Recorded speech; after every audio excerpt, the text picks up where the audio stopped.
Massive precision strikes on the 3 key nuclear facilities. Iran के 3 nuclear sites पर हमला किया है।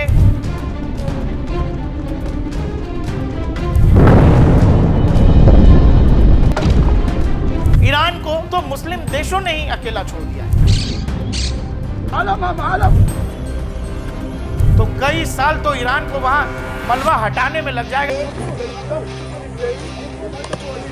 ईरान के अंदर और भी बहुत सारी न्यूक्लियर साइट्स हैं जिनको आने वाले समय में हो सकता है इजराइल या अमेरिका निशाना बनाए। दर्शकों, रविवार की सुबह जब दुनिया ने अपनी आंखें खोली तो फिर अमेरिकी राष्ट्रपति डोनाल्ड ट्रंप ने दुनिया के सामने घोषणा की और जानकारी दी कि उन्होंने ईरान के 3 न्यूक्लियर साइट्स पर हमला किया है और उसको नेस्तनाबूद कर दिया है। Massive precision strikes on the 3 key nuclear facilities in the Iranian regime, Fordo, Natanz and Esfahan.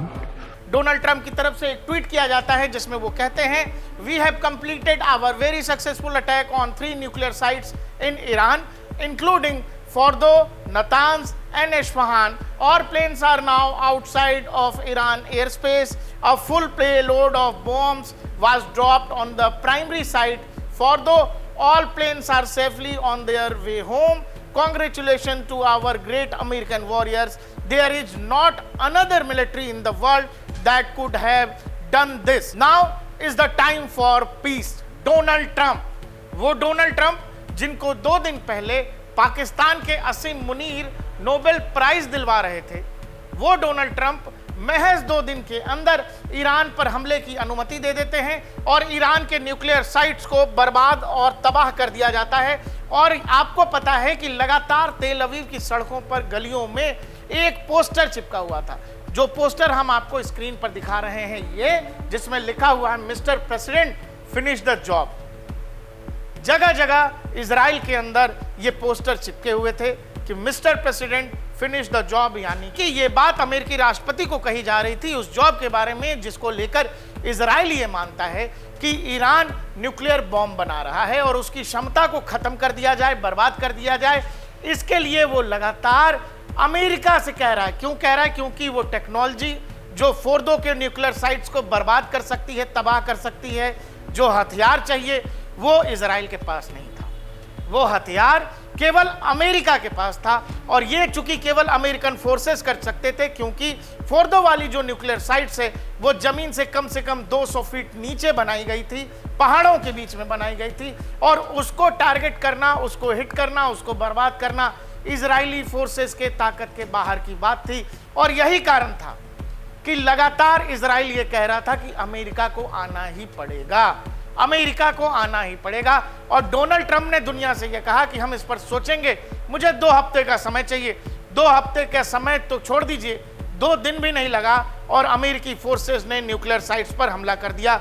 जो कुछ अमेरिका ने किया ईरान के अंदर, उस पर बेंजामिन नेतन्याहू ने यह कहा, president Trump and I often say peace through strength. President Trump की बात करते हुए बेंजामिन नेतन्याहू कह रहे हैं कि इजराइल और अमेरिका का सिंपल मानना है, शांति जो है ताकत से ही आएगी, ताकत दिखाने से ही आएगी। और वो ताकत अमेरिका और इजराइल ने मिडिल ईस्ट के अंदर इजराइल के न्यूक्लियर साइट्स को हिट करके बता दिया है। अगर आप मैप पर देखेंगे तो ये रहा फोर्दो, ये नतांज और इस्फहान, इन तीनों ही जगह की न्यूक्लियर साइट्स को तबाह बर्बाद किया गया है। न्यूयॉर्क टाइम्स सीधा लिख रहा है, यूएस इंटर्स वॉर अगेंस्ट ईरान। इसके अलावा एक और हेडलाइन जो न्यूयॉर्क टाइम्स ने लिखी है जिसमें वो कह रहा है, ट्रंप सेज की nuclear sites were obliterated. Obliterated का क्या मतलब होता है? एक ऐसा शब्द जिसका इस्तेमाल राष्ट्रपति ट्रंप ने किया। ये ऑब्लिटरेटेड शब्द जो है, जब आप इसको गूगल पर सर्च करेंगे या ऑक्सफोर्ड की डिक्शनरी में देखेंगे, इसका मतलब होता है ऑब्लिटरेट करना, मतलब कोई ऐसी जगह जिसका अब नामो निशान नहीं है, तबाह बर्बाद हो गया और जो फिर पहले जैसा कभी नहीं हो सकता है, उसी को ऑब्लिटरेटेड कहना कहते हैं, जो न्यूयॉर्क टाइम्स ने कोट किया है राष्ट्रपति ट्रंप को। अब आप इस बात को समझिएगा जो ईरान कह रहा है। ईरान कह रहा है कि अब हम नहीं रुकेंगे, युद्ध के सारे नियम कायदे तोड़ दिए गए हैं इजराइल और अमेरिका की तरफ से। अब मिडिल ईस्ट के अंदर अमेरिका के जितने भी असेट्स हैं, अमेरिकी जितने भी बेसेस हैं, वो सुरक्षित नहीं है। दर्शकों, आपकी जानकारी के लिए बता देता हूं, मिडिल ईस्ट के अंदर अमेरिका के अलग अलग देशों में बेसेस हैं, वो चाहे इराक हो, वो चाहे जॉर्डन हो, वो चाहे इजिप्ट हो, इवन सऊदी अरब हो, इन सभी जगहों पर अधिकतर देशों में अमेरिकी बेसेस हैं। वहां पर अमेरिकी एयरफोर्स है, थल सेना भी है। और अगर उसको निशाना बनाने की बात ईरान कह रहा है कि भाई आपने अब हमें कोई रास्ता हमारे लिए छोड़ा नहीं है, अब हमारे लिए यह जरूरी हो गया है कि हम आपको जवाब देंगे। जो ईरानी टेलीविजन की तरफ से कहा गया, उनकी तरफ से यह कहा गया कि फोर्दो का अटैक हो या बाकी जगहों पर जो न्यूक्लियर साइट्स को निशाना बनाने की कोशिश हुई, फोर्दो में जो भी न्यूक्लियर रिएक्टर्स थे वो अभी सुरक्षित हैं। साथ ही कुछ रिपोर्ट्स में ऐसा दावा किया जा रहा है कि जिन जगहों पर हमले हुए वहां से यूरेनियम पहले ही हटा लिया गया था। इसके अलावा अगर आप दुनिया भर की वेबसाइट्स और उनकी हेडलाइंस जब देखेंगे तो आपको एक और चीज सुनने में आएंगी, उसमें वो है B-2 stealth bombers. B-2 stealth bombers का जिक्र बार बार आपको सुनाई देगा। दुनिया में ऐसा कोई दूसरा हथियार नहीं है, दुनिया में B-2 स्टेल्थ बॉम्बर का कोई जवाब नहीं है, किसी के पास कोई इसका जवाब नहीं, दूसरा कोई हथियार नहीं, और इकलौता देश अमेरिका है जो इसको कैरी करता है, जिसके एयरफोर्स में B-2 बॉम्बर्स का जो है प्रॉपर स्क्वाड्रन्स है। B-2 बॉम्बर्स ने ये कारनामे को अंजाम दिया है। ये स्टेल्थ बॉम्बर्स हैं, हवा में 50,000 फीट पर उड़ान भर सकते हैं, एक साथ बहुत सारा पेलोड हजारों टन अपने साथ ले जा सकते हैं, और साथ ही पारंपरिक आयुधों के साथ साथ परमाणु हमला कर सकने में सक्षम होते हैं। और यही वो हथियार है जो फोर्दो वाली न्यूक्लियर साइट को बर्बाद करने की क्षमता रखता है। और यही कारण है कि लगातार इजराइल ये कह रहा था कि mister president finish the job. जो हमने आपको पोस्टर दिखाए इजराइल की सड़कों पर जो पोस्टर लगे थे, और उसके बाद B-2 बॉम्बर्स की एंट्री होती है। शनिवार को ही दर्जनों से ज्यादा B-2 बॉम्बर्स ने अमेरिका से पैसिफिक के गुआम बेस के लिए जो है उड़ान भरी थी, और वो लगातार ऊपर ही उनकी रिफ्यूलिंग भी हो रही थी। तो एक वहां हंगरी का मीडिया हाउस है जिसने पहले ही ये अंदाजा लगाया था, और ट्विटर हैंडल है उनका, जो कह रहे थे कि 6 B-2 stealth bombers left the US a few hours ago and now flying across the Pacific Ocean. They were refueled immediately after taking off, indicating that they were carrying very heavy payloads. Those payloads could soon be dropped over a place called Fordo in Iran. ये Hungary का media house है। इसको ये पता लगा कि flight path इसने देख लिया, B-2 बॉम्बर्स उड़े हैं अमेरिका से, और उनके उड़ते ही उनकी रिफ्यूलिंग हुई है। इस बात का अंदाजा लगाते हुए इस वेबसाइट ने यह लिख दिया कि इनमें हेवी पेलोड्स हैं, और संभव है कि आज ही की रात यानी कि संडे की बात करता हुआ कुछ हो जाए ईरान के अंदर, और वो बात सही साबित हुई। हम जैसे ही जगे, ये खबर दुनिया के सामने थी, खुद राष्ट्रपति डोनाल्ड ट्रंप बता रहे थे कि हमने ये कर दिया है। Massive precision strikes on the 3 key nuclear facilities in the Iranian regime, Fordo, Natanz, and Esfahan. Everybody heard those names for years as they built this horribly destructive enterprise. जहां तक फोर्दो न्यूक्लियर साइट्स की बात है, तो वो बेहद मुश्किल क्यों था, उस पर अटैक कर पाना मुश्किल क्यों था, वो इजराइल बार बार अमेरिका से क्यों रिक्वेस्ट कर रहा था, वो कारण ये है क्योंकि वो जमीन से बेहद नीचे था, पहाड़ी इलाके में था। तो आपने अगर अटैक भी किया, उसमें वो बर्बाद होगा या नहीं, इसकी पुष्टि कर पाना मुश्किल था। इसीलिए इजराइल ये चाह रहा था कि अगर अमेरिका अपने B-2 बॉम्बर्स का इस्तेमाल करे और उन B-2 बॉम्बर से GBU-57 बॉम्ब्स का इस्तेमाल करे। ये जो आपको बॉम्ब दिखाई दे रहा है, अगर दुनिया में परमाणु बमों को हटा दें तो उसके बाद सबसे खतरनाक बमों में से ये जो बम है, इसका वजन करीब करीब 30,000 पाउंड यानी कि करीब करीब 13,000 किलोग्राम के आसपास होता है।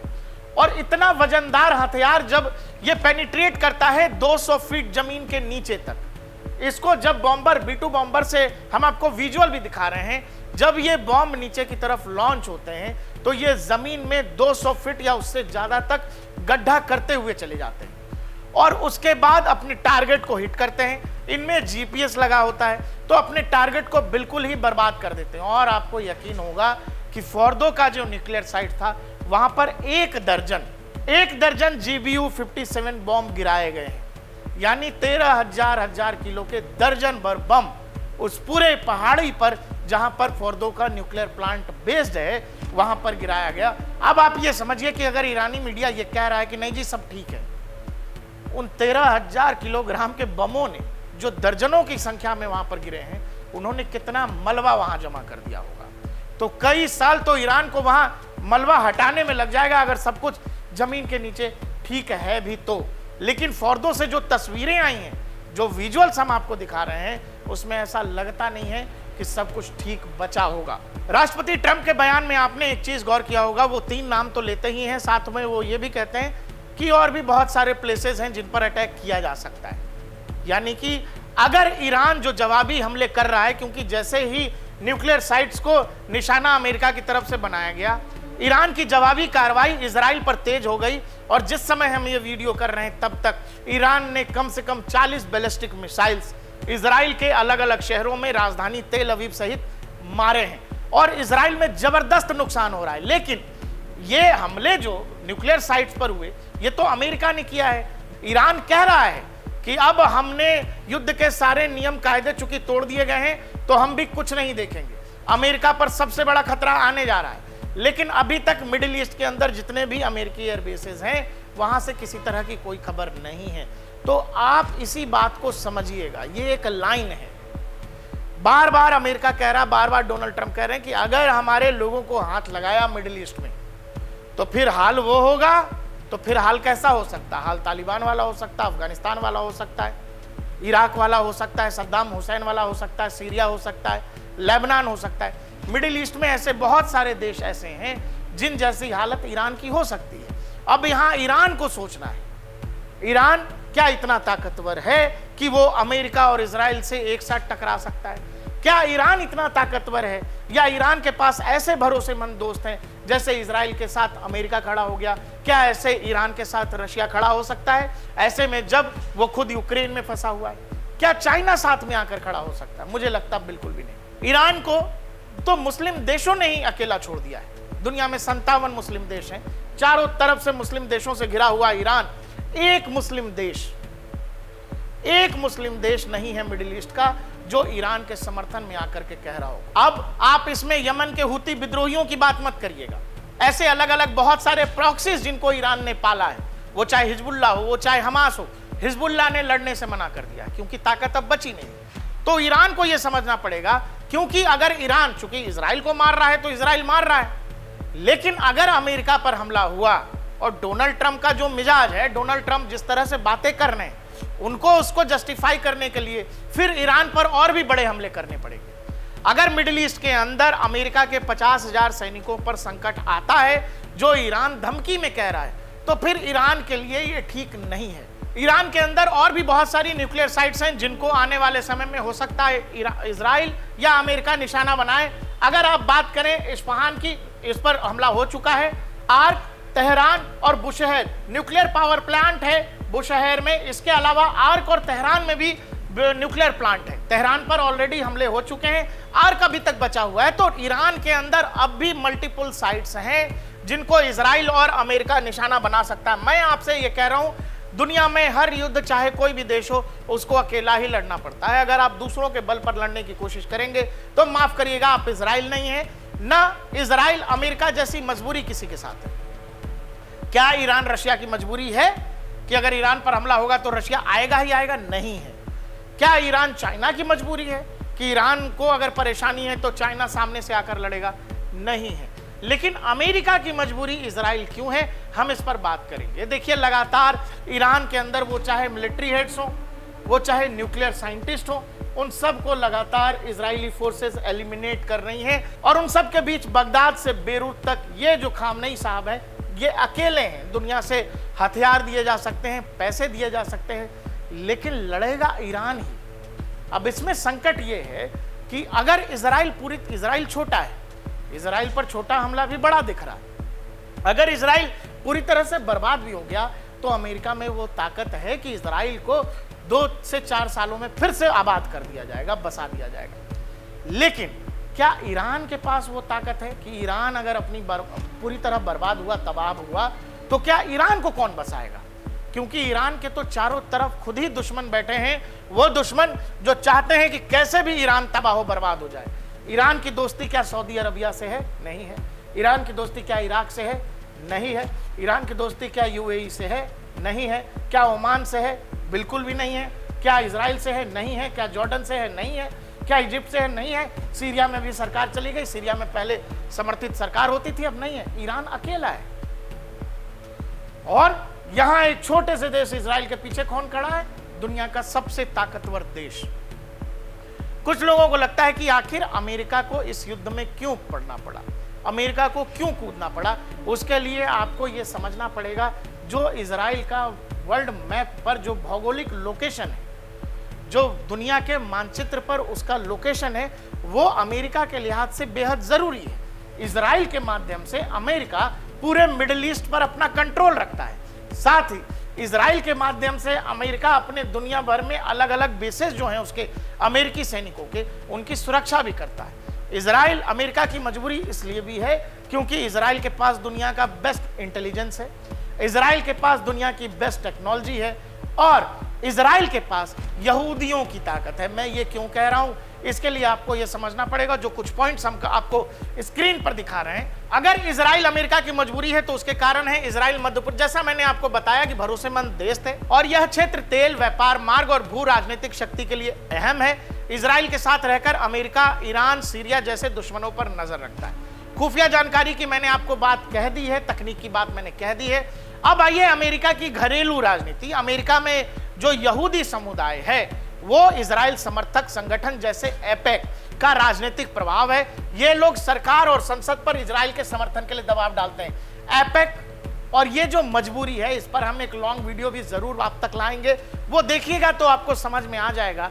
एक तरह से दुनिया को यहूदी ही चला रहे हैं। दिखने में इजराइल बहुत छोटा आपको लग रहा होगा, उसकी आबादी भी बेहद कम है, लेकिन दुनिया को अपने हिसाब से यहूदी चला रहे हैं। कारण यह है कि उनके पास धन बल की ताकत है। वो अमेरिकी सीनेट को, अमेरिकी कांग्रेस को अपने हिसाब से चलाते हैं। अमेरिका में किसी भी पार्टी का राष्ट्रपति हो, वो चाहे रिपब्लिकन हो, वो चाहे डेमोक्रेट हो, दोनों ही पार्टियों को यहूदियों से चंदा चाहिए, पैसा चाहिए, तब जाके वहां पर चुनाव होते हैं। अब आप ऐसे में समझिए कि जो यहूदी अमेरिका में राष्ट्रपति बनवा रहे हैं, वो यहूदी दुनिया में इकलौता उनका देश इजराइल खत्म हो जाने देंगे या बर्बाद हो जाने देंगे। और यही कारण है कि चाहे वो बिडेन हो या फिर उनके बाद ट्रंप, आप ना चाहते हुए भी अमेरिका को इजराइल की मदद करनी पड़ती है। दूसरा, साझा दुश्मन ईरान, हिजबुल्ला और बाकी आतंकवादी संगठनों को समर्थन करता है। अमेरिका इनको अपना भी दुश्मन मानता है और चूंकि ये इजराइल के खिलाफ लगातार लड़ते रहते हैं, तो किसी न किसी दिन अमेरिका की इस तरह से एंट्री होनी ही थी। दूसरा, ईरान और अमेरिका का एक पुराना इतिहास रहा है, जिसके कारण अमेरिका कभी नहीं चाहेगा कि ईरान न्यूक्लियर पावर हो जाए। और अंत में ये जब लगा अमेरिकी राष्ट्रपति को CIA ने रिपोर्ट दी कि देखिए इजराइल चाहे जितना लंबा और लड़ रहे, वो फोर्दो वाला न्यूक्लियर साइट बर्बाद नहीं कर पाएगा, तो मजबूरन अमेरिका को इसमें एंट्री लेनी पड़ी। आपको हमारा वीडियो कैसा लगा, साथ ही आपको क्या लगता है ईरान अमेरिका या इजराइल को कैसे जवाब दे सकता है, ये हमें कमेंट सेक्शन में जरूर बताइएगा। देखते रहिए DNP इंडिया, हर खबर भरोसे के साथ।